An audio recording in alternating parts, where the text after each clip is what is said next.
The wind was a blade against Alara's cheek, honed on the jagged teeth of the mountains. It shrieked like a tortured soul, a sound so absolute it devoured all others, leaving only the frantic, panicked thumping of her own heart in the echoing silence.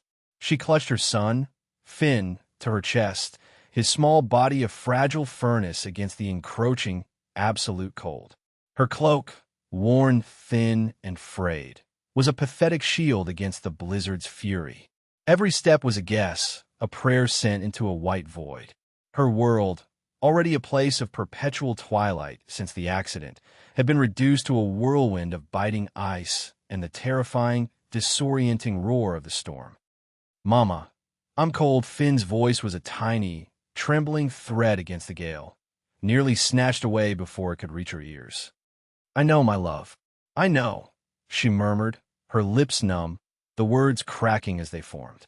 "Just a little farther. There will be a cabin. A warm fire."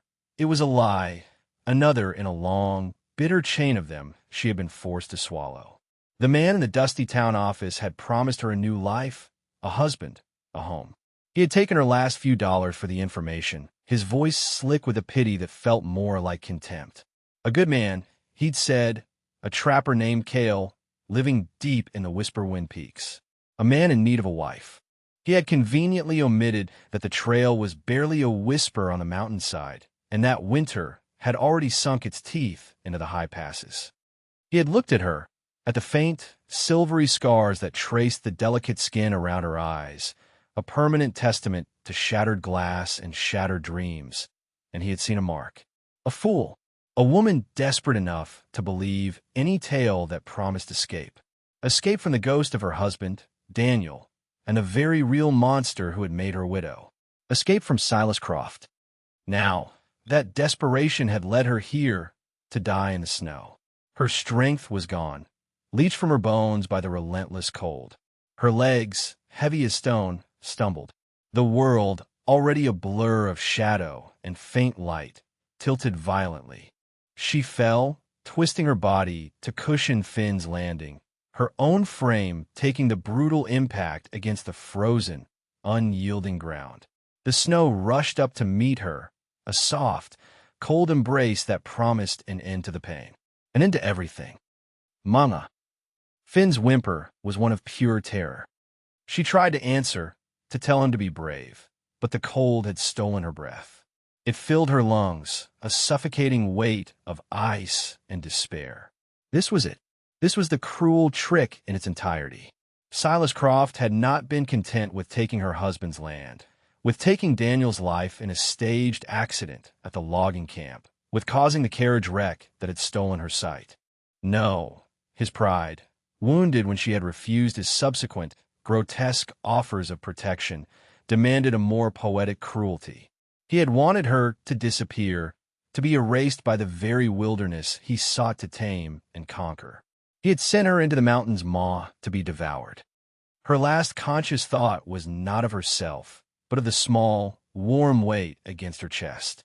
Finn, her fierce, desperate love for him was a final, defiant ember against the encroaching, eternal winter. Then, the darkness she had lived in for months became absolute.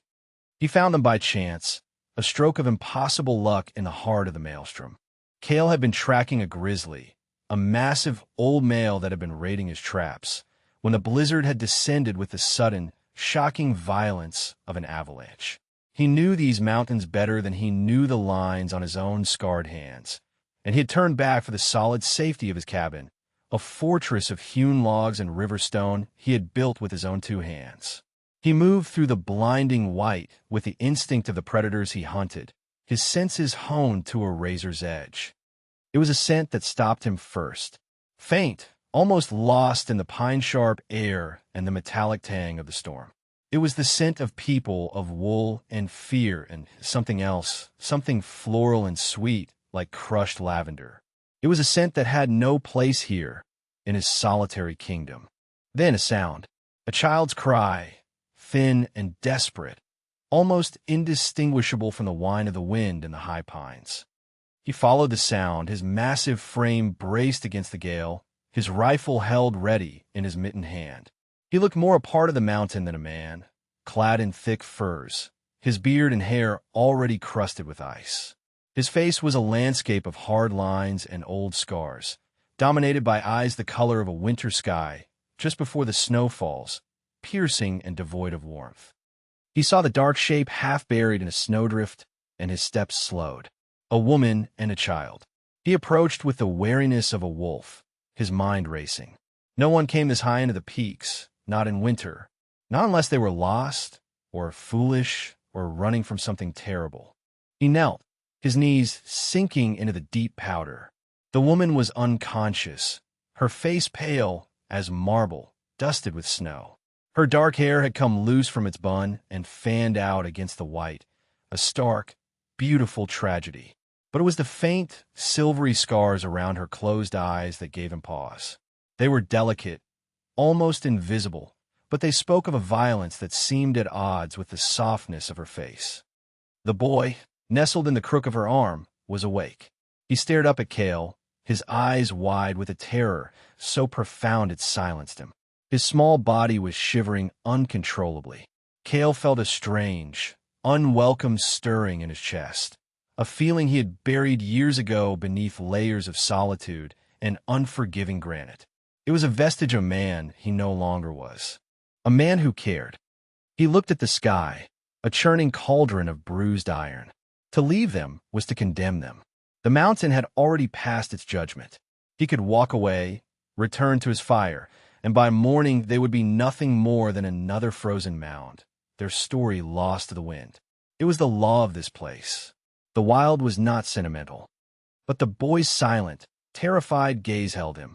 And the woman, there was a fragility about her, a sense of a bird with a broken wing, that pricked at the hard shell of his isolation. With a low growl of frustration directed at the world, at his own damnable conscience, he made his choice. His movements were brutally efficient. He shrugged off the heavy pack from his shoulders, pulling out a thick oilskin tarp. Gently, he lifted the boy, who was light as a bundle of twigs, and wrapped him tightly, tucking him against his own broad chest inside his furs. The child, surprisingly, didn't fight him, simply burrowing into the sudden, overwhelming warmth. Then Cale turned back to the woman. He slid his arms beneath her, one under her knees, the other behind her back, and lifted. She was heavier than the boy, but still felt unnervingly weightless in his arms, a slip of a thing against the raw power of his muscles.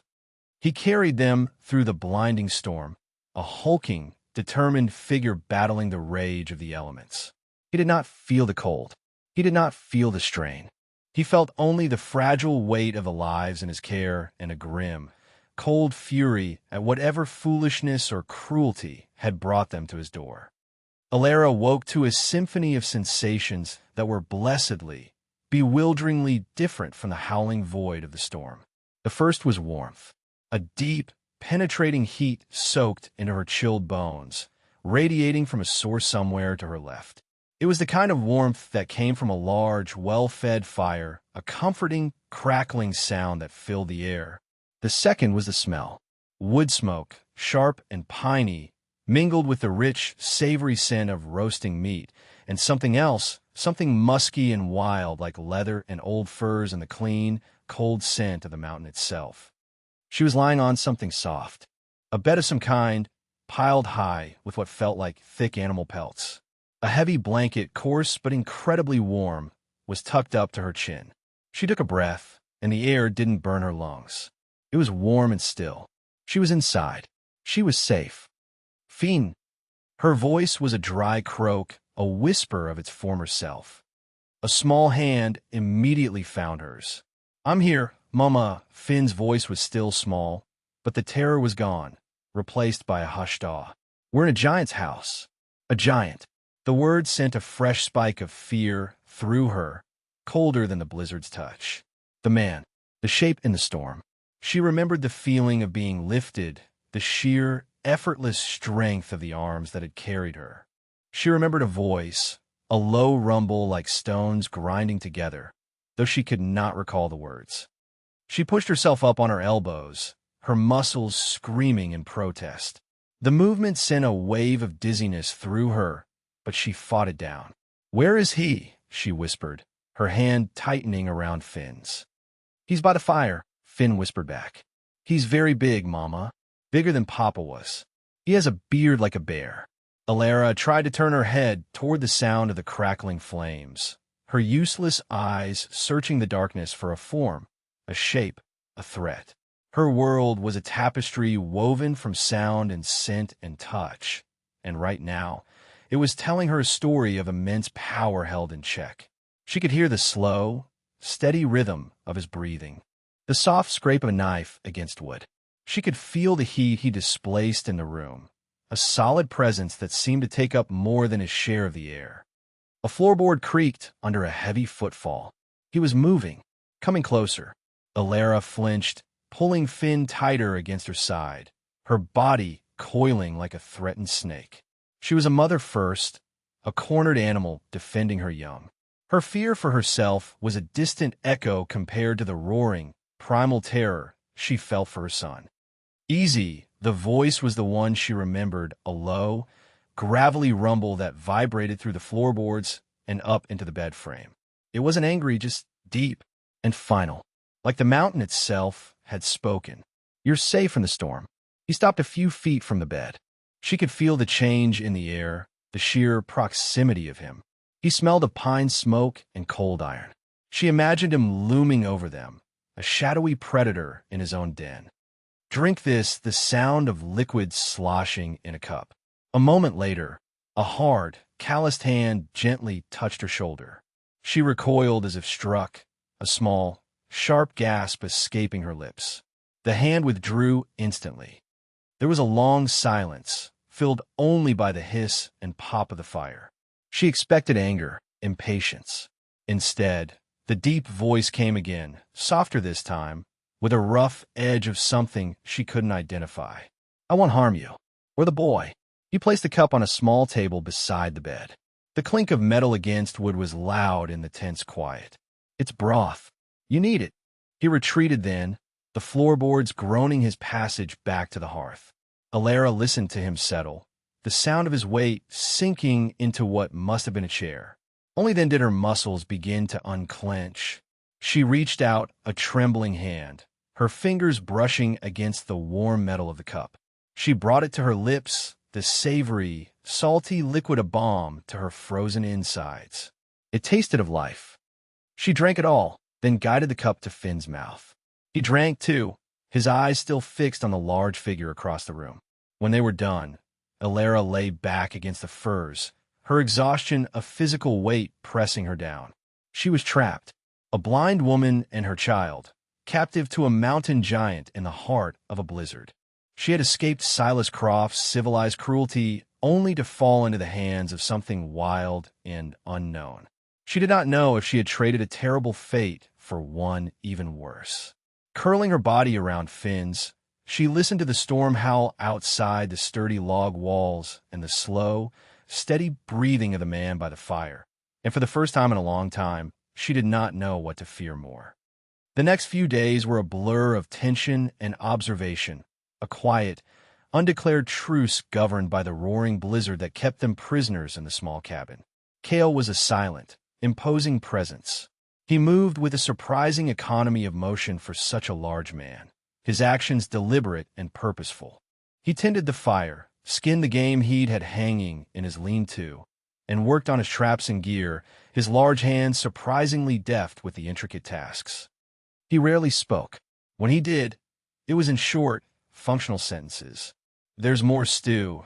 The storm is not letting up. Keep the boy from the fire." His voice remained a low rumble, a baseline of sound in the cabin against which all other noises were measured. Alara, in turn, remained on the bed, a fortress of pelts and blankets around herself and Finn. She was a study in stillness, but her mind was a whirlwind. She listened. She catalogued every sound. The scrape of his knife on leather, the rhythmic thump as he split kindling, the soft sigh of the bellows as he stoked the flames. She learned the geography of the cabin through her ears, the 2 heavy steps to the hearth, the 5 to the door, the 3 to the rough-hewn table where he ate his meals alone. Her fear, initially a sharp and piercing thing, slowly began to dull, replaced by a wary curiosity. This man, this giant, had saved them. He had given them his own bed, sleeping on a pile of furs by the hearth without a word of complaint. He fed them, sharing his limited stores. His actions were at odds with his intimidating appearance. He was like a cornered grizzly, radiating a sense of lethal capability, yet he had shown them nothing but a gruff, distant form of care. Finn, with the guileless resilience of a child, was the first to bridge the chasm of silence between them. On the third day, bored of the bed and the confines of the blanket fort, he slid to the floor and crept closer to the fire, watching Kale work. Kale was sharpening a large hunting knife on a whetstone. The rhythmic shing-shing-shing of steel on stone, a mesmerizing sound. Alara tensed, ready to call Finn back, but she held her tongue, listening. She heard Finn take a hesitant step closer. "What are you doing?" Finn's voice was small but clear. The sharpening stopped. Alara held her breath. She heard Kale shift his weight. "Sharpening my knife." "Why?" "A dull knife is dangerous. More dangerous than a sharp one." A low sound came from Kale's chest. It took Alara a moment to identify it as a chuckle, a rusty and used sound. In its own way, a dull blade makes you push too hard. It can slip. He set the knife and stone aside. Alara heard a soft whittling sound begin, the gentle shaving of wood. Finn crept closer still. "My papa had a knife," Finn said quietly. "He used to carve things." The whittling paused. "Did he?" Kale's voice was softer than she had ever heard it. "He was going to carve me a horse," Finn said, a tremor in his voice. But he didn't have time. The silence that followed was heavy with unspoken grief. Alara's heart ached for her son, for the casual cruelty of a world that had stolen his father. She listened to the fire crackle, expecting the man to retreat back into his gruff silence. The conversation too personal, too intimate. Instead, the whittling resumed, faster this time. For the better part of an hour, the only sounds were the fire and the soft scrape of the blade. Alara dozed, lulled by the domestic rhythm. She was woken by Finn's gasp of pure delight. "For me? Kale's voice was a low rumble. "So you'll stop staring a hole through me." Finn scrambled back to the bed, his small hands clutching a treasure. "Mama, look what the giant made me." He pressed a small wooden object into her hand. Alara's fingers, sensitive and trained to read the world through touch, traced its form. It was a bird, a small wren, its wings half-furled, its head cocked with an inquisitive, lifelike curiosity. The wood was impossibly smooth, sanded by patient, calloused thumbs. The detail was exquisite. She could feel the faint etching of individual feathers on the wings, the tiny, perfect shape of its beak. This was not the work of a brute. This was the work of an artist, of a man with a deep well of patience and a gentle soul hidden beneath a rugged exterior. This small, simple act of kindness, this carved bird given to a grieving boy, was a pivotal moment. It was a nonverbal message, clearer than any words he could have spoken. It said, "I am not a monster." Tears pricked at the corners of Alara's eyes, the first she had allowed herself to shed since the storm. She clutched the small bird, its smooth, solid form a tangible piece of hope in her world of darkness and fear. For the first time since she had stumbled into his unforgiving kingdom, she allowed a sliver of trust to take root in the frozen ground of her heart. This man, Kale, was not the giant of Finn's imagination. He was something far more complex and far less terrifying. That small, carved bird became a bridge. The next morning, fueled by a new, fragile confidence, Alara swung her legs out of the bed. The cabin floor was cold and rough beneath her bare feet. She stood, swaying for a moment, her body still weak, but her resolve was a new, iron core within her. She would not be a helpless invalid in this man's home. She would not be a burden. "What are you doing?" Kale's voice was sharp, laced with alarm. He had been cleaning his rifle by the fire, and the sudden sound of her movement had made him look up. "I'm not made of glass," she said, her voice steadier than she felt. "I cannot simply lie here forever." She took a tentative step, her hands outstretched, mapping the air in front of her. She remembered the layout she had constructed in her mind from sound. 5 steps to the door. 3 to the table. She moved toward the sound of his voice, toward the warmth of the hearth. "Careful," he warned, his voice tight. She found the edge of the large wooden table with her fingertips and used it to steady herself. "You have been kind to us," she said, her back mostly to him as she felt her way along the table's surface. "More than kind, but I can help. I can cook. I can clean. My eyes may be broken, but my hands are not." There was a long silence. She could feel his stare on her back, a palpable weight. He was watching her, assessing her. She imagined his skepticism, his doubt. What could a blind woman possibly do in this rough, wild place? It was the same doubt she had seen in the eyes of everyone in town after the accident. The pity, the dismissal. "The floor is uneven," was all he said, his voice flat. It was not a refusal. Taking it as permission, she began to explore. Slowly, cautiously, she moved through the small, one-room cabin.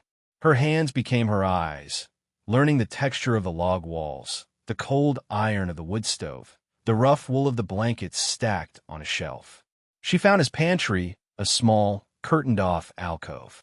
It was chaos. Sacks of flour and beans were jumbled together. Tins of peaches were mixed with jars of salt, and the entire space smelled of spilled coffee grounds. A small smile touched Alara's lips. Here was something she could fix. Systematically, she began to work. She took everything out, placing it on the floor. Her sense of smell and touch told her what each item was. The fine, dusty powder of flour. The hard, smooth shapes of dried beans. The coarse, crystalline texture of salt versus the finer grain of sugar. The distinct smells of dried herbs, rosemary, thyme, sage. She organized it all, creating a system based on touch and location. Flour and grains on the bottom shelf, tins and jars in the middle, herbs and spices on top, each in its own designated spot. Cale watched her, his work on the rifle forgotten. He sat in silence, utterly mesmerized. He had lived in this cabin for a decade, his life ordered by the seasons and the hunt, but his domestic space was one of functional chaos. He knew where things were, because he was the one who had thrown them there. To see her move through that chaos, blind and yet more seeing than any sighted person, and impose a quiet, sensible order upon it, was nothing short of miraculous. She moved with a grace and certainty that defied her condition. She was not a broken thing. She was competent, in a way he had never imagined. When she was done with the pantry, she found a broom and swept the floor, her movement sure and even her memory of the cabin's layout already perfect. Then, she turned her attention to the fire. "There is stew left from yesterday," she said, addressing the silent man. "But I can make bread, if you have yeast."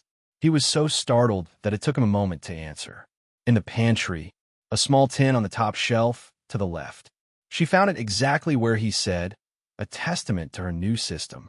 Working from memory of her own kitchen, a place she could still see perfectly in her mind's eye, she began to mix the dough.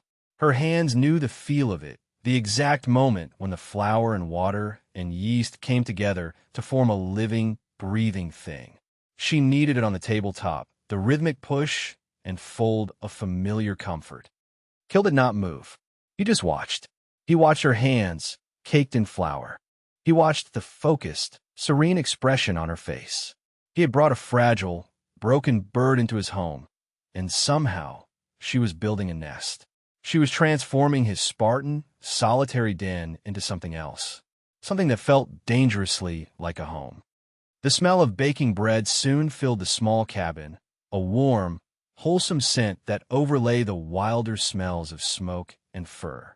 It was a scent of civilization, of family, of life.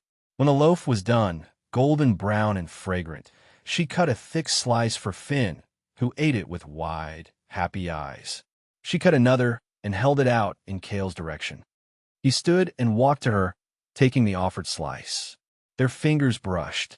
Her skin was soft, warm from the fire. His was rough, calloused, and cold from the metal of the rifle. The brief contact was like a spark of lightning in the quiet room. He saw a faint blush rise on her cheeks, and he felt a strange tightening in his own chest. He took the bread and retreated to his side of the room, the warmth of the slice seeping into his hand. He ate it, the taste a revelation. It was the best thing he had eaten in 10 years. It tasted of care.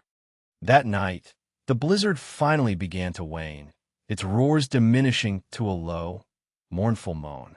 The tension in the cabin had changed. The fear was gone, replaced by a quiet, shared rhythm. They were no longer a man and his prisoners, but 3 people sharing a space, a fire, a meal. As Finn slept soundly in the big bed, his carved bird clutched in his hand, Elara sat on a small stool Cale had pulled up for her near the hearth.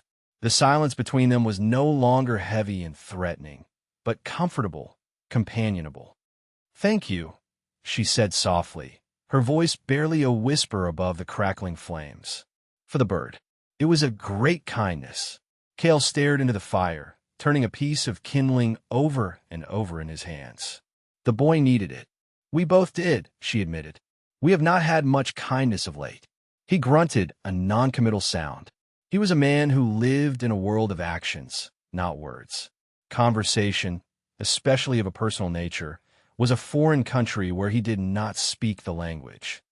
But Elara, emboldened by the day's small victories, felt a pressing need to make him understand, to explain the impossible circumstances that had led her to his door. She could not bear for him to think her merely a fool who had wandered into the mountains. "My husband, his name was Daniel," she began, her voice gaining a little strength. "He was a good man, a logger. He was strong, and he loved this land. He homesteaded a small parcel down in the valley. Good, rich land with a creek running through it." Cale remained silent, his attention fixed on the fire, but she knew he was listening. Every line of his body was taut with attention. "A man in the town, Silas Croft, wanted that land. He's a financier from back east. He's been buying up everything, the logging camps, the mineral rights, the homesteads. He wants it all." Daniel refused to sell. "He said some things you can't put a price on." Her voice broke for a moment, and she paused to compose herself. "Croft is not a man who takes no for an answer. He tried threats. He tried to block our access to the road. When none of that worked, there was an accident at the camp. A log chain snapped. They said it was frayed, that Daniel should have checked it. But Daniel was meticulous. He would never have made that mistake." She took a shaky breath. "I became a widow overnight." Cale's hands, which had been turning the kindling, stilled. He placed a piece of wood carefully on the hearth. "After the funeral," Elara continued, the words a torrent now, a story she had held inside for too long. "Croft came to see me. He offered his condolences. And then he offered his protection. He said a woman alone, with a child, was vulnerable. He would be happy to take the land off my hands, for a fraction of what it was worth, of course, for my own good. When I refused, he smiled. A terrible, thin smile. He said he was a patient man." She shuddered, the memory of that smile colder than any winter wind. "A week later, I had to go into town for supplies. The carriage I hired. The wheel came off in the sharp turn by Ravens Creek. The driver jumped clear. I didn't. I remember the sound of the horses screaming, the splintering wood, and then the shattering glass. She instinctively raised a hand to the faint scars around her eyes. The town doctor said the damage was irreparable, nerves severed by the glass. He was very sorry." She said the words with a bitter irony. She knew the doctor was in Croft's pocket, just like the sheriff. "Croft came to see me again. He renewed his offer. A blind woman," he said, "had even less use for a homestead. It was a liability. He was doing me a favor." I spat in his face. A flicker of the old fire returned to her voice. "He didn't like that. His pride is a fragile, ugly thing. He told me I would regret it. He had the bank foreclose on a loan Daniel had taken for seed, a loan Croft had arranged to buy. He took my home. He took everything." She fell silent, her story hanging in the warm air of the cabin. She had nothing left to offer but the truth. Cale was motionless for a long time. The fire cast flickering, demonic shadows across his hard-featured face. When he finally spoke, his voice was a low, dangerous growl, the sound a predator makes deep in its chest before it attacks. Silas Croft, he said, the name tasting like poison in his mouth. He wasn't done, Elara whispered. Being destitute wasn't enough. He wanted me gone. He wanted me to suffer. One of his men told me about a mail-order bride arrangement. A trapper in the Whisperwind Peaks who was lonely, looking for a wife. He said the man would pay my passage. It was a chance, a desperate, foolish chance. I took it. I see now. Croft never meant for me to arrive. He sent me up here to die. A perfect, cruel end to his little game. The story was finally told. She sat, drained and empty, waiting for his judgment. Cale rose to his feet. He was a tower of muscle and barely contained fury. He walked to the cabin's single, small window, peering out at the night. The wind had died completely. The world was silent, blanketed in white. Men like that, he said, his voice thick with a loathing that seemed ancient and profound. They wear fine clothes and call themselves civilized. But they are the true savages. They rot the world from the inside out. He turned from the window, and in the firelight, she saw his face. Even without her sight, she could feel the intensity of his gaze, the burning rage that had transformed his features into a mask of cold vengeance. I had a family once, he said, the admission torn from him. Down in the flatlands. A wife. A daughter. He spoke the words as if they belonged to another man, another lifetime. A land baron came. He wanted our farm. Said the railroad needed it. He had papers signed by a judge he owned. We refused to leave. He came back with hired guns. He paused, his breathing harsh. I was out hunting. When I came back, there was just smoke and silence. I found what was left of them. The pain in his voice was so raw, so absolute, that Elara felt it like a physical blow. I hunted the men who did it, the Baron and his dogs. I hunted them for a year, and when I was done, there was nothing left for me down there. So I came up here, where the only laws are the mountains, where a man is judged by what he can do, not what he can buy.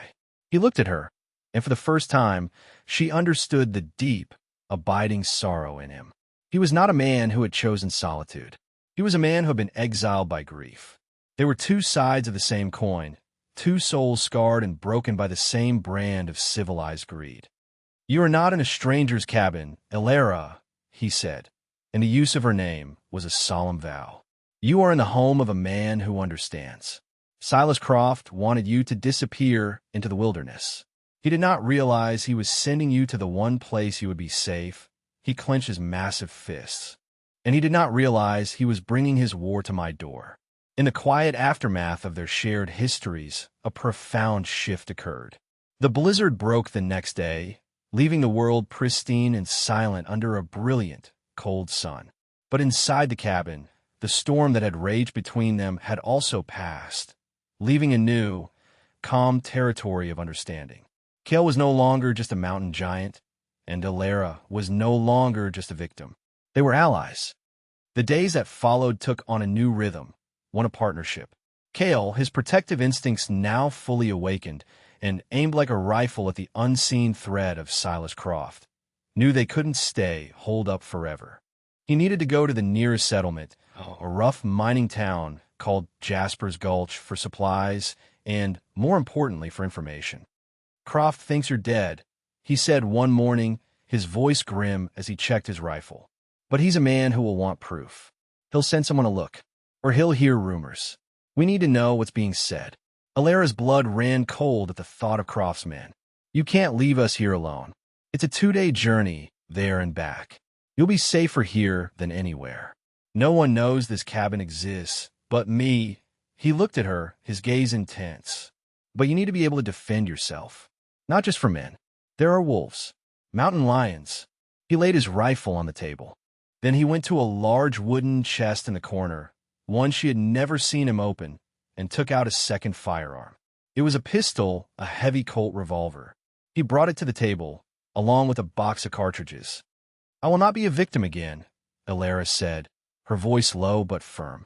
The woman who had collapsed in the snow was gone, replaced by someone harder, someone forged in the fire of Cale's cabin. Good, he said, a flicker of approval in his eyes. His method of teaching her, was a marvel of patience and practicality. He didn't treat her blindness as a handicap, but as a different set of senses to be utilized. First, he made her hold the pistol to learn its weight, its balance. "This is the handle, the grip," he said, his large, rough hand guiding hers. His touch was surprisingly gentle, businesslike, yet it sent a tremor through her. "Feel the cross-hatching. It's for traction, so it doesn't slip in your hand." She explored the cold, heavy object. The smooth curve of the trigger guard, the cold circle of the muzzle, the solid, dense cylinder. "This is the hammer," he said, placing her thumb on it. "You pull it back to cock it. Listen." He pulled it back for her, and the series of loud, sharp clicks was a mechanical song. "That's the sound of it being ready." He showed her how to open the loading gate and feel the empty chambers of the cylinder. Then, he took a cartridge from a box. "This is a bullet.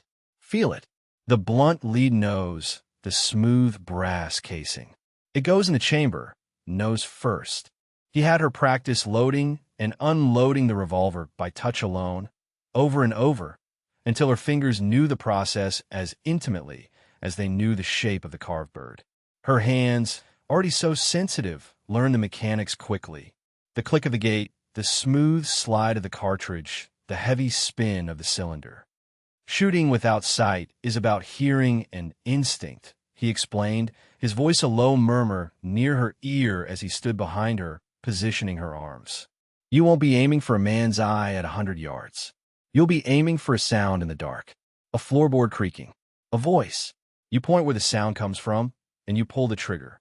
He took her outside, into the blinding white snow. The cold air was sharp and clean. He set up a target, a large tin pot hanging from a tree branch about 15 feet away. "I'll make a sound," he said. "When you hear it, point and shoot." He stood by the tree and tapped the pot with a stick. Clang. Alara, her heart hammering, raised the heavy pistol with both hands, pointing toward the clear, metallic sound. She pulled the trigger. The explosion was deafening, a shocking roar that ripped through the mountain silence. The recoil jolted up her arms, far stronger than she'd expected. "You missed," Cale said, his voice calm. "To the left. Your body wants to pull away from the noise. You have to fight that. Point directly at it." They practiced for an hour. He would tap the pot, and she would shoot. Clang. Boom. Clang. Boom. Slowly, she learned to control the weapon, to align her body with the source of the sound, to anticipate the kick. Her arms ached, and her ears rang, but with each shot, a piece of her fear was blasted away, replaced by a cold, hard sense of empowerment. Finally, after she had missed a dozen times, there was a different sound. Clang. Boom. Pang. The sound of the bullet hitting the metal pot was unmistakable. A cry of triumph escaped Alara's lips. She had done it. Again, Cale said, but she could hear the smile in his voice. She hit it 3 more times in a row. She could feel where the target was now, could create a map of the space in her mind, and place the sound within it. "Enough," he said finally. "You learned fast." He took the pistol from her, his fingers brushing hers. "Inside. We'll clean it." As they sat by the fire, cleaning the weapons together, the smell of gunpowder and cleaning oil filling the air, she felt a change in him. He looked at her with a new respect. She was not just a woman he had to protect. She was a partner he could arm. The next morning, he prepared to leave. He packed dried meat, a bedroll, and his axe. He stood at the door, a massive silhouette against the bright morning light. "Keep the door barred. Don't open it for any reason unless you hear my call." 3 knocks, a pause, then 2 more. "That's my signal." He looked from her to Finn, who was watching with wide, worried eyes. "I'll be back before the 3rd sunset." "Be careful, Cale," she said, her voice soft. The name felt natural on her lips now. He gave a curt nod, his gaze lingering on her for a fraction of a second too long. Then he turned and was gone, the heavy door closing with a solid thud. Alara slid the heavy wooden bar into place, the sound echoing in the sudden, profound silence of the cabin. She was alone with Finn, armed and waiting, the fate of their fragile, newfound safety now resting on the information Cale would bring back from the world of men. The 2 days of Cale's absence were the longest of Alara's life. The silence in the cabin, once a source of peace, now felt heavy and ominous. Every gust of wind sounded like a footstep. Every creak of the logs was a potential threat. She kept the Colt revolver tucked into the waistband of her skirt, its cold, heavy weight a constant, grim reminder of their precarious situation. She kept busy, forcing a routine to keep the fear at bay. She cooked, she cleaned, she told Finn stories by the fire, her voice deliberately cheerful. She ran her hands over the smooth, carved bird, its familiar shape a connection to the man who had made it, a talisman against the encroaching darkness. She found herself thinking of him constantly, his gruff kindness, the surprising gentleness in his massive hands, the shared pain in his past. He had carved out a space for himself in her world, a space she had thought forever sealed off after Daniel's death. Meanwhile, Cale moved through the snow-covered forest with the speed and silence of a phantom. The 2-day journey for a normal man was a day and a half for him. He arrived at the outskirts of Jasper's Gulch as dusk was painting the sky in shades of orange and purple. The town was a raw, ugly scar on the mountainside, a chaotic jumble of muddy streets, clapboard buildings, and rowdy saloons spilling yellow light and raucous noise into the twilight. Cale hated towns. He hated the smell of stale whiskey and sweat, the press of bodies, the greedy, desperate looks in men's eyes. He pulled his fur hat down low, shadowing his face, and moved through the main street like a wolf slipping through a flock of sheep, his eyes missing nothing. He went first to the general store, a place of relative order amidst the chaos. He bought flour, salt, coffee, and cartridges, paying with a few small, heavy gold nuggets he'd panned from his creek. The storekeeper, a balding man with nervous eyes, barely met his gaze, accustomed to the rough mountain men who came down for supplies. While the man was weighing out the beans, Cale spoke, his voice a casual, low rumble. Heard a rumor a woman and child got lost up in the peaks during the last blow. Any truth to it? The storekeeper jumped, startled by the direct question. Oh, yes. A terrible thing. A blind woman, they say. Her name was Alara Reed. Meant to be a mail-order bride for some fellow, but she never arrived. The man who sent her on her way, a Mr. Croft from down the valley, even put up a reward. Cale's blood ran cold. A reward. A reward for finding her. Oh no, the storekeeper said, shaking his head. For finding her body. $100. Proof of death, he said, so he can settle her affairs. Very generous of him, trying to see she gets a proper burial. Generous. The word was a vile poison. Croft wasn't looking for proof. He was ensuring his crime was completed. $100 was enough to make any number of desperate men in this town scour the mountains for any sign of a body. He hired a few men directly, too, the storekeeper added, leaning in conspiratorially. A nasty bunch, led by a fellow named Jedediah Kane, a bounty hunter. They rode out yesterday, heading up the old logging trails, so they had a good idea where to look. Jedediah Kane.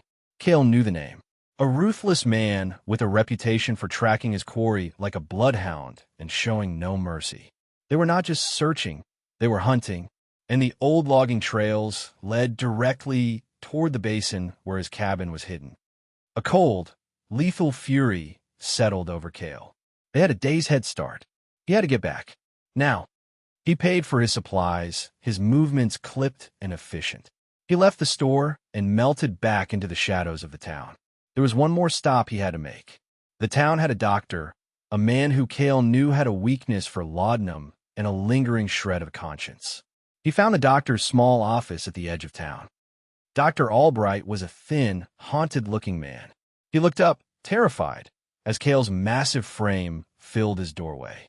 I need to know about the woman. Alara Reed, Cale said, his voice leaving no room for argument. You treated her after her carriage accident. The doctor paled, his hands trembling. I don't discuss my patients. Cale took a single step into the room, and the doctor shrank back in his chair. Silas Croft paid you to declare her permanently blind, didn't he? The doctor's face crumpled. He said it was a kindness. To help with the insurance. He said. He lied. Cale cut in, his voice like grinding stone. And now he has men hunting her in the mountains. A man named Kane. Albright let out a choked sob. Kane? Oh, dear God. He's a killer. Croft came to see me yesterday. He was furious. Someone in the next town oversaw a woman matching her description buying a ticket for the trail, coach heading this way. Croft realized she hadn't just wandered off to die. He realized she was trying to escape. He sent Kane to bring her back, or to make sure she never came back. So that was it. Croft knew she was alive. The hunt was real, and it was coming. They're heading up the North Ridge Trail, the doctor whispered, his guilt pouring out of him. Croft has a map of the old claims. He thinks she might have taken shelter in one of the abandoned mining shacks up there. The North Ridge Trail. It passed within half a mile of his cabin. It was only a matter of time before a man like Kane, finding no one in the abandoned shacks, would cast his net wider, looking for any sign of life, any wisp of smoke from a chimney. Cale turned without another word, leaving the pathetic, weeping doctor in his office. He had the information he needed. He slung the sack of supplies over his shoulder and left the town behind, breaking into a long, ground-eating trot, his body moving with the tireless stamina of a wolf. The sun had set, and a cold moon was rising, but he would not stop. He would not rest. He had to beat Kane's men back to the cabin. He had to get back to Alara and Finn. The mountain was no longer a sanctuary. It was about to become a battlefield.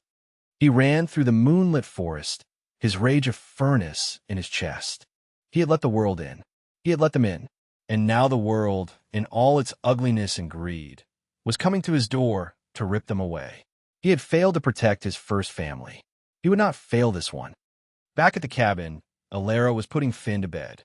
The second sunset had come and gone, and Cale had not returned. A knot of anxiety was tightening in her stomach. She told herself he was just delayed, that the journey was long. But the fear was a cold, creeping thing. As she sat by the dying fire, listening to the silence, she heard it. A sound from outside, not the wind. A footstep, the crunch of snow under a heavy boot. Her heart leaped in her throat. She grabbed the Colt from her waistband, her hands surprisingly steady. She moved silently to the door, pressing her ear against the rough wood. Another footstep, then another, more than one person. Then came the knock.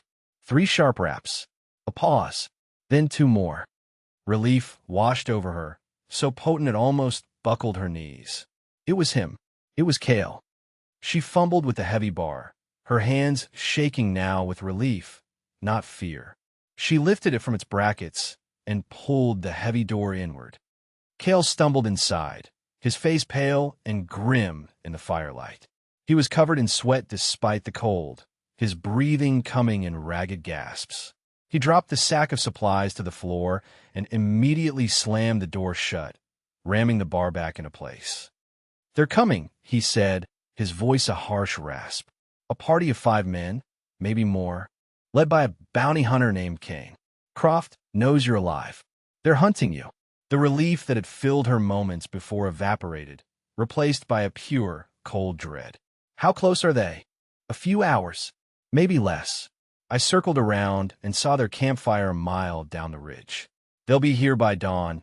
He leaned against the door, catching his breath, his eyes scanning the cabin, checking on her, on the sleeping form of Finn.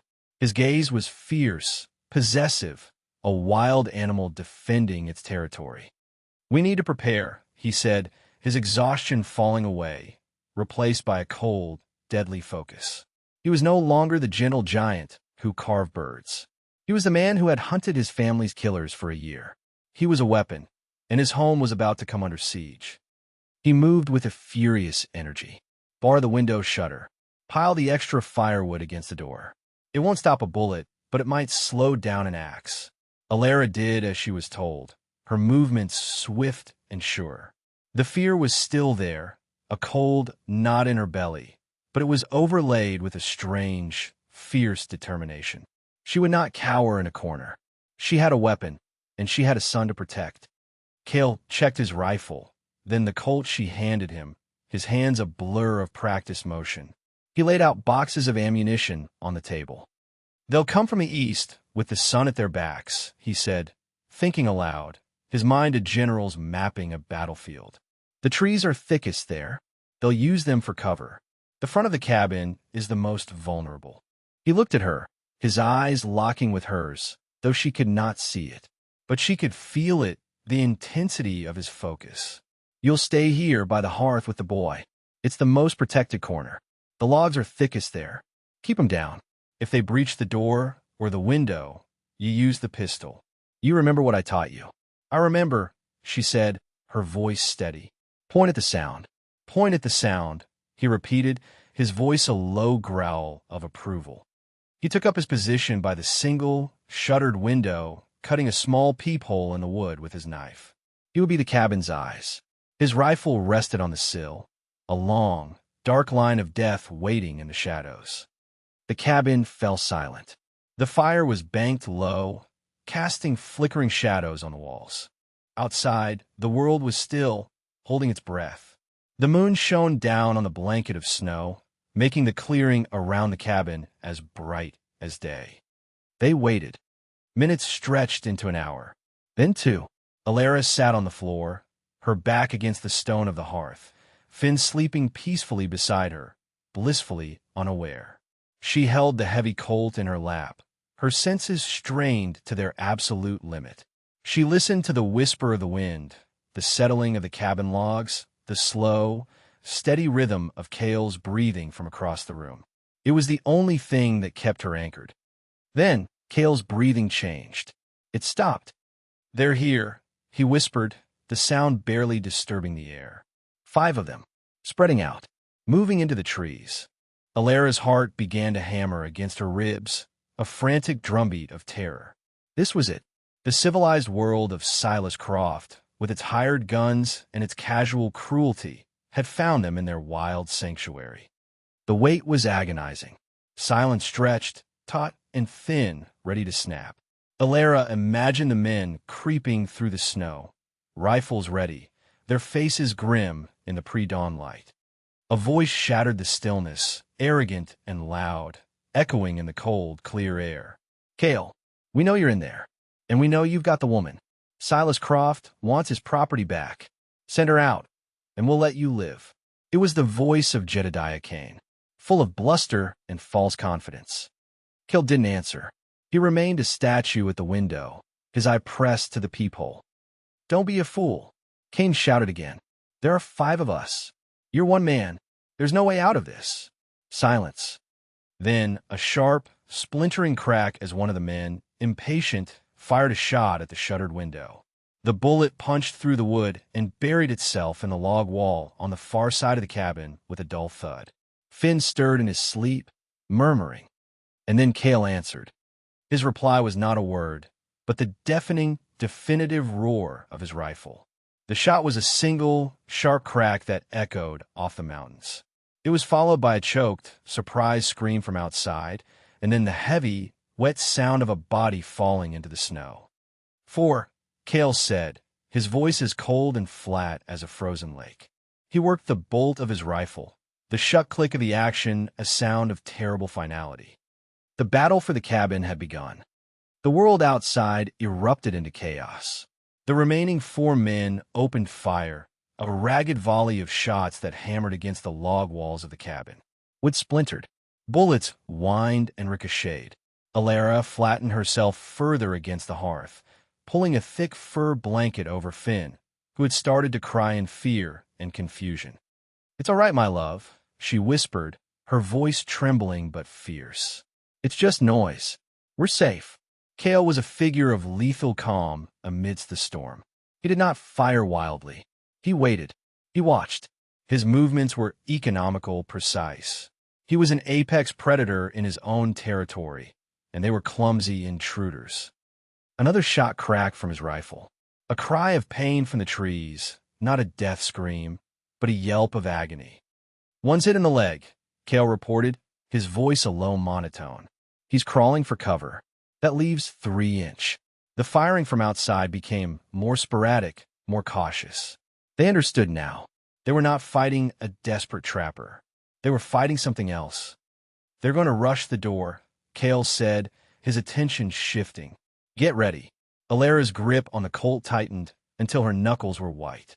She could hear them now, the desperate, crunching sounds of boots in the snow as two of them made a break for the cabin. A heavy body slammed against the door. The wood groaned, the bar holding firm. Then came the sound of an axe. A brutal, rhythmic thump, thump, thump, biting deep into the thick wood. Cale abandoned the window, moving to the side of the door.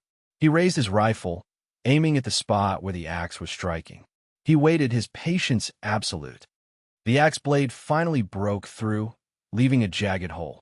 A moment later, a face appeared in the opening, bearded and wild-eyed, trying to get a look inside.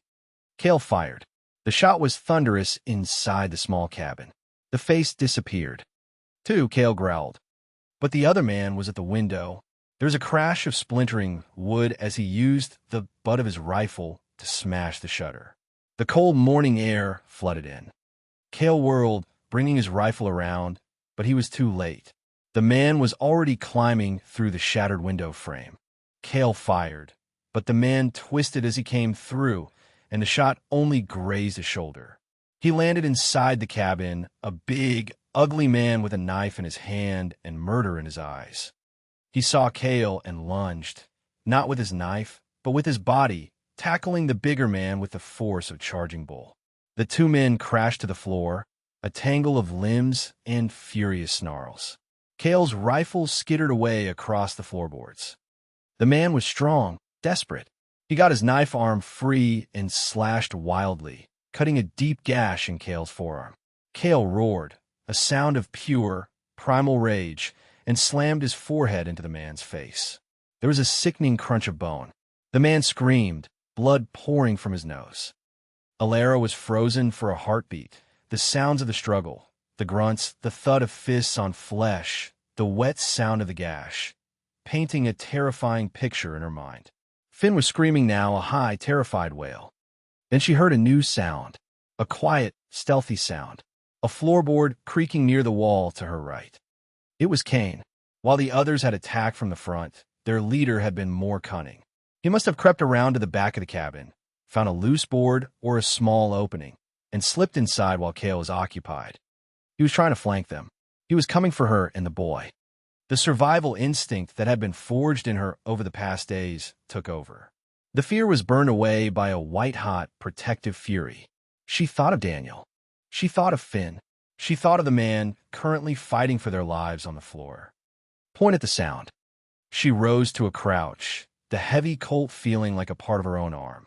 She turned her head, her whole body a listening device, and focused on the stealthy creak of the floorboards.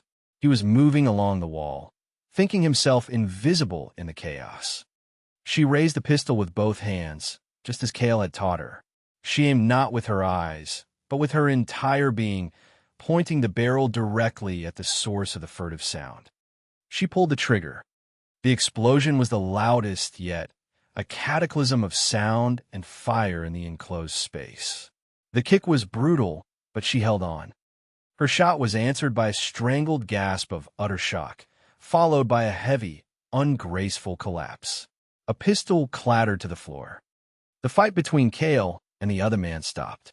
The man, his face a bloody mask, stared in disbelief at his fallen leader. That moment of hesitation was all Cale needed. With a savage grace, he drove his own large knife up under the man's ribs. The man stiffened, a final breath sighing out of him, and then went limp on top of Cale. Cale shoved the body off and staggered to his feet, breathing heavily, his arm bleeding freely. He looked at the dead man by the wall, then at Alara, who was still standing in a crouch, the smoking pistol held before her, a fierce, avenging angel in the firelight. A new sound cut through the ringing in their ears. A slow, mocking clap from the broken doorway. They both turned. A man stood there, framed by the morning light. He was impeccably dressed in a fine wool coat and leather gloves, looking utterly out of place amidst the carnage. His face was pale, his lips twisted in a contemptuous sneer. It was Silas Croft. "Well, well," Croft said, his voice dripping with condescending amusement.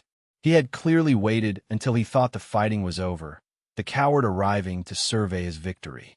What a delightful little tableau of savagery. I must say, my dear Alara, I'm disappointed. I thought you had more breeding. He stepped over the threshold, his gaze sweeping over the dead bodies of his hired men with utter indifference. His eyes, cold and reptilian, finally settled on Alara.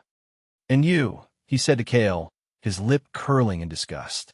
The noble savage, hiding in the mountains with what is mine.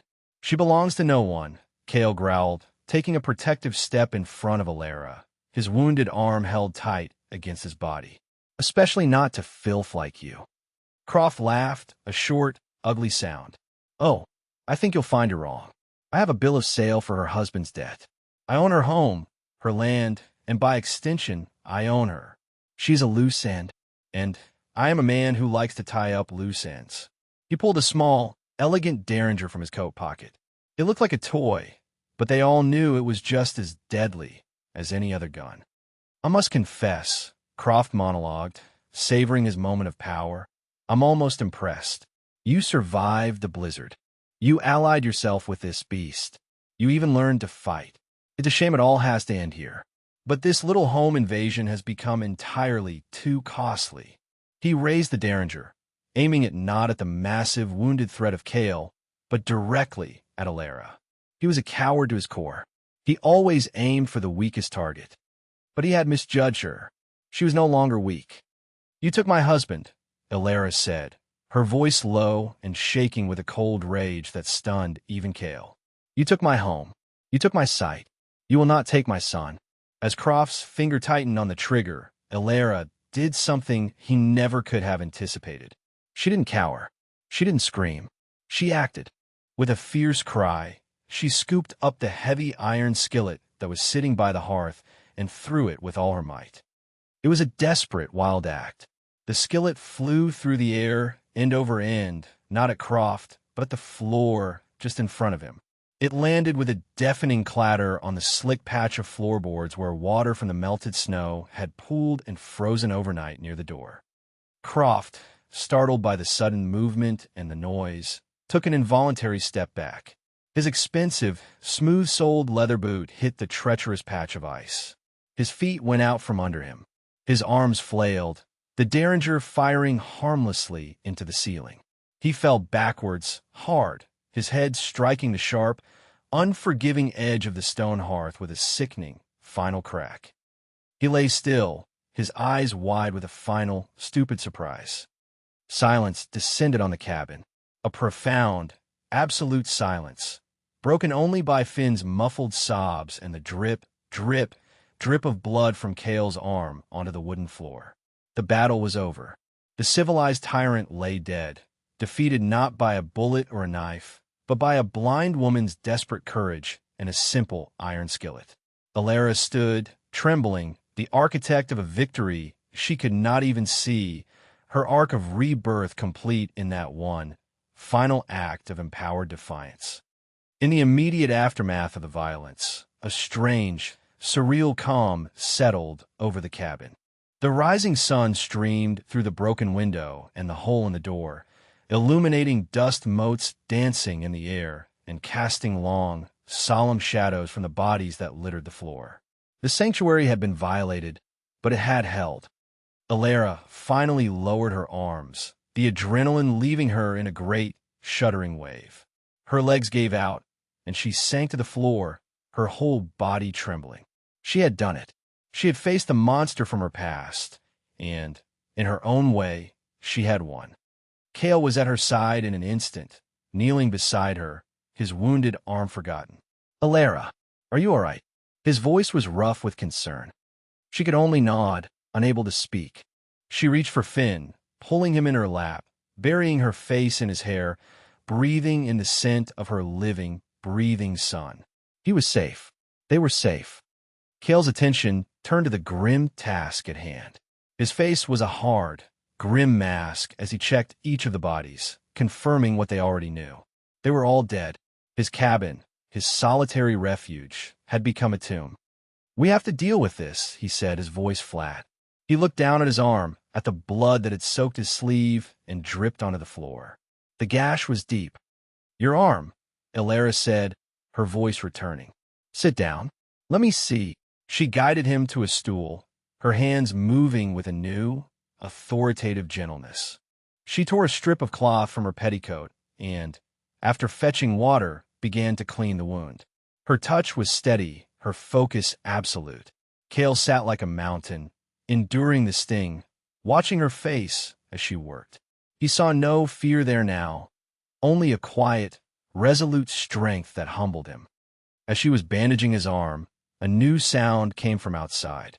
Hoofbeats in the snow, and the jingle of a harness. They both froze. "Stay back," Cale growled, reaching for his rifle. A voice called out, hesitant and nervous. "Hello? In the cabin? This is Sheriff Brody. I got a message from Dr. Albright. He said there was trouble up here." Cale and Elara exchanged a look. The doctor. His guilty conscience had been their salvation. Cale went to the doorway and looked out.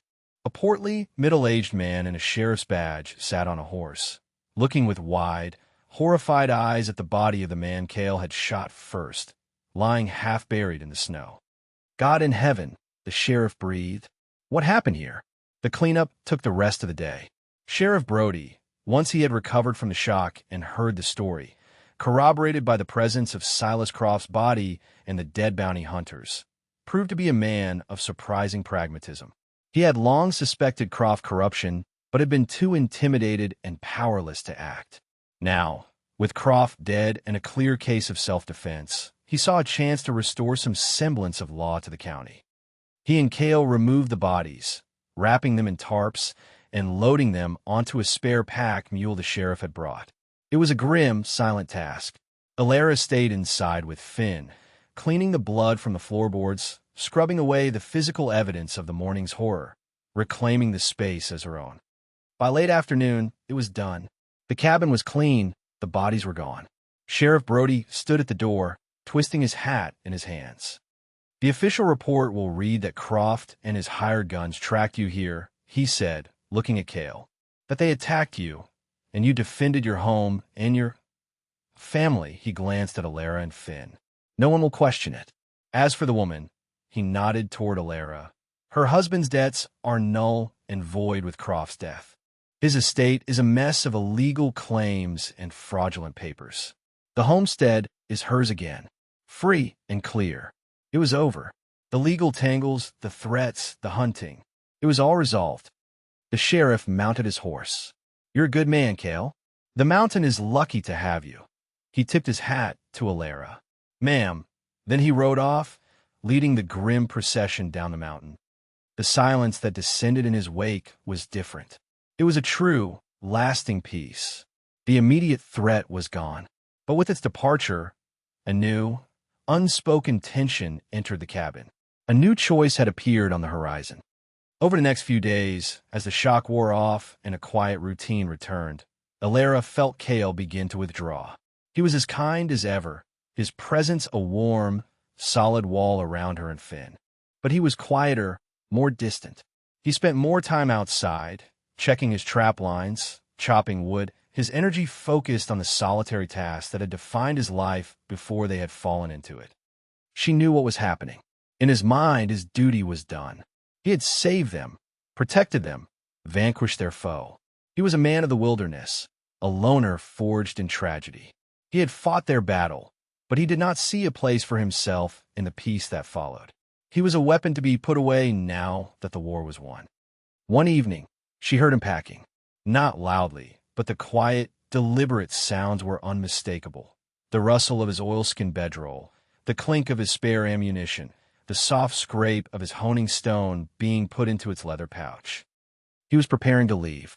He was going to walk away, back into the vast, lonely wilderness that had been his only companion for a decade. He was going to give her back her life, her freedom, and in doing so, he was going to break her heart. The thought was a physical pain, sharper than any fear she had felt during the siege. She had not survived Silas Croft only to lose the one person who had made her feel safe, the one person who had looked past her blindness and her brokenness and seen her. She waited until Finn was asleep, his breathing deep and even. Then she stood up and walked to where Cale was sitting by the fire, his half-filled pack beside him. "You're leaving," she said. It was not a question, but a statement of fact, soft and aching. He did not look at her, his gaze fixed on the flames. "The threat is gone. The homestead is yours again. You and the boy can go back. Live your life." His voice was low, strained. "There's no place for a man like me down there." "I'm not talking about down there," she said, taking a step closer. She could feel the heat from the fire on her skin and the colder, more desolate aura of his resolve. "I'm talking about here." He finally looked up, and though she couldn't see his eyes, she could feel the weight of his sad, confused gaze. "Alara, I'm not a husband. I'm not a father. I am a ghost who lives on a mountain. What I had was burned away a long time ago." "Was it?" she challenged, her voice gaining strength. She knelt in front of him, her hands finding his, her fingers lacing with his own. His hands were huge, rough, but they were the hands that had carved a delicate bird for her son. They were the hands that had taught her to be strong. "Daniel's gone. What you lost is gone. But we are not. Finn and I, we are here. And we are not ghosts." She brought his hand up, pressing his palm to her cheek. "You think your duty is done? You saved our lives, Cale. Now, are you going to abandon us to live them alone?" A shudder went through his massive frame. He had faced down armed men without flinching, but this quiet, emotional honesty was a far more terrifying battlefield. "I don't know how," he whispered, his voice raw with a vulnerability she had never heard before. "I don't know how to be what you need." "You already are," she said fiercely, her grip on his hand tightening. "You are kind. You are gentle. You are the bravest man I have ever known. You taught a blind woman how to see in the dark. You taught a grieving boy how to smile again. What more is there to know?" She leaned closer, her voice dropping to an intimate whisper. "Don't go back to being a ghost. Stay here. Stay with us. Your solitude. It is a fortress you built to protect a broken heart. But you don't need it anymore. Let us in. Let this be your home. Let us be your home." Tears she could not see streamed down her face. It was her final plea, her ultimate declaration. She was not the damsel in distress anymore. She was a woman, strong and whole, choosing her future and demanding the man she loved be a part of it. Cale sat in stunned silence, her words washing over him, dismantling the walls he had spent a decade building. He looked at her, at this incredible, resilient woman kneeling before him. He looked at the sleeping boy who had accepted him without question. He looked around the cabin, at the order she had brought, at the lingering scent of baked bread, at the small, carved bird sitting on the mantelpiece. He had thought he was saving her, but the truth was she had been saving him all along. She and Finn hadn't just stumbled into his cabin. They had stumbled into his life and filled the hollow, echoing spaces he had thought would be empty forever. She wasn't asking him to come down from his mountain. She was asking him to let her and her son climb it with him. Slowly, deliberately, he reached out his other hand, his rough fingers gently brushing the tears from her cheek. His touch was as soft as a whisper. He leaned in, closing the small distance between them, and pressed his lips to hers. The kiss was not one of wild passion, but of profound, solemn commitment. It was the taste of wood smoke and winter, of shared grief and burgeoning hope. It was the feel of calloused hands and a gentle heart. It was a promise. He pulled back, his forehead resting against hers. "I'll stay," he murmured, the words of vow that sealed the cracks in both their broken hearts. He was no longer the lone wolf, the ghost of the mountain. He was a husband, a father. He was home. By the time autumn arrived, painting the mountains in fiery strokes of crimson and gold, the cabin was utterly transformed. What had once been a Spartan, solitary outpost was now a thriving, vibrant home. A small, sturdy barn stood where Cale's lean-to had been, housing 2 milk goats and a flock of chickens. A patch of land had been cleared and tilled, and the final harvest of hardy mountain vegetables, potatoes, carrots, and squash, was being brought in. The homestead Alara had inherited down in the valley had been sold, its proceeds used to buy the tools and livestock they needed to build a new life, a better life, right here on the mountain. Cale was a different man. The hard, solitary shell was gone, melted away by the steady warmth of family. The deep lines on his face seemed softer, and the rare, rusty sound of his laugh was now a frequent rumble in the cabin as he played with Finn. He had taught the boy how to track, how to fish, how to know the mountain's secrets. He moved with a new purpose, not just of survival, but of building a future. Alara had blossomed. Her world, once shrunk by fear and darkness, had expanded to encompass the entire mountain. She knew every inch of their small homestead by touch, by sound, by scent. She ran the home with an efficiency that still amazed Cale, her days filled with the rhythms of cooking, preserving, and caring for her family. She was no longer a victim, no longer a fugitive. She was the resilient, unshakable heart of their new world. One crisp fall evening, they sat on the porch Cale had built, watching the sun dip below the jagged peaks. Finn was asleep inside, tired out from a day of helping his father. Cale had his arm around Alara, her head resting comfortably on his shoulder. The air was cool and smelled of pine and damp earth. "It's beautiful tonight," she said softly, though she was seeing the sunset only through his eyes, through the way his breathing deepened and his arm tightened around her. "Aye," he said, his voice a contented rumble. "It is." He pressed a kiss to the top of her head, his beard soft against her hair.